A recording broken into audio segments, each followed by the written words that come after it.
North Korea sent some 600 more balloons into South Korea overnight, Seoul said on Sunday, just days after the North sent balloons carrying excrement and trash over the border.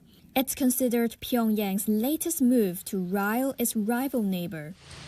Footage from Yonhap News television shows giant balloons landed in a residential area. Military officers were seen inspecting them.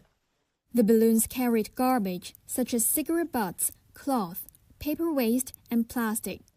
They were found across the capital from Saturday night to Sunday morning local time, according to South Korea's Joint Chiefs of Staff. Authorities said the military was monitoring the starting point and conducting aerial reconnaissance to track down and collect the objects. On Wednesday, North Korea sent hundreds of balloons carrying trash and excrement across the heavily fortified border, saying that they were gifts of sincerity. Seoul responded angrily, calling the move base and dangerous.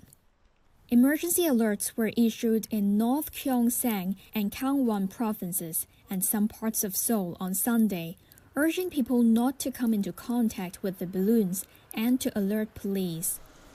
The South's National Security Council Standing Committee is set to meet on Sunday to discuss whether to resume blasting loudspeakers at North Korea in response to the trash balloons, according to Yonhap's report citing the presidential office.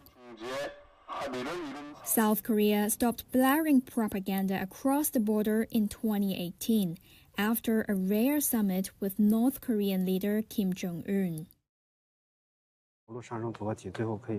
China landed an uncrewed spacecraft on the far side of the moon on Sunday.